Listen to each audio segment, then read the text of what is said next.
Avez-vous dépassé la quarantaine? Quand vous vous réveillez le matin, vous sentez-vous fatigué? Éprouvez-vous un sentiment de découragement?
La fenêtre de l'appartement de Jeff, qui donne sur la cour de l'immeuble, apparaît progressivement sur le logo de la Paramount, alors que se lève déjà le premier rideau à gauche.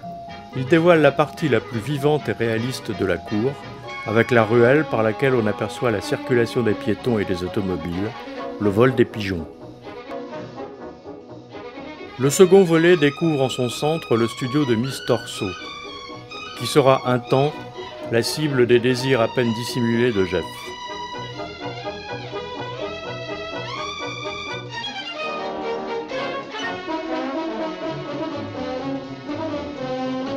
Le troisième store dévoile les appartements où va se livrer la lutte entre le désir et la réalité quotidienne. Thorvald et son épouse, Miss Lonely Heart, et leur victime collatérale, le chien qui en savait trop et ses maîtres.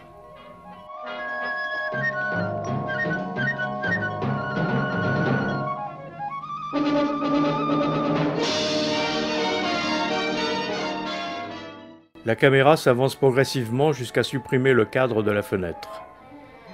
Libre à notre regard de jouir de ce qui s'offre à lui sans barrière, comme un chat franchit sans regret les frontières posées par l'esprit des hommes. Sur son élan, le regard parcourt les façades de la cour, en partant des habitations les plus modestes, cette fois en pleine netteté, sans hiérarchie.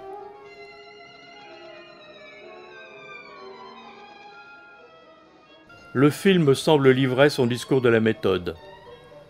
Le regard débarrassé des stores qu'il a cachés va pouvoir contempler la réalité du monde. Déception.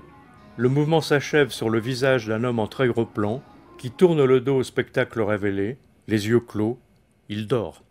Avons-nous été aussi indifférents que Jeff? Le film nous propose une séance de rattrapage. Le gros plan d'un thermomètre, appareil scientifique s'il en est, ouvre une seconde exploration, de plus près, et par échantillons sélectionnés. D'abord le musicien. Excédé par la publicité, il refuse cette simple vérité, que l'âge le rattrape chaque jour comme la poussée de ses poils de barbe. Le couple voisin, concerné par le message, tente de nier les effets de la température et de l'âge par un camping improvisé.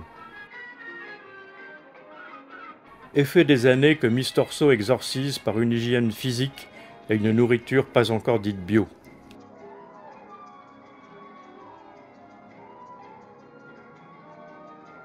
Mais Jeff reste coupé de cette vie. Suite à un accident, nous explique cette jambe immobilisée, dont le hiéroglyphe est plus explicite encore. Sous ce plâtre gisent les ossements de L.B. Jeffries. À côté de la momie, quelques reliques funéraires, son appareil en miettes, la photo de l'accident, quelques images de reportage sur le terrain, le matériel du photographe professionnel d'aujourd'hui. Est-ce celui qui a permis de prendre ce négatif de Lisa exposé dans un cadre par une sorte de dérision, et ce qui lui permet de faire désormais la une de Paris Fashion, une presse qui promet d'autres sensations que celles qui l'ont cloué sur ce fauteuil.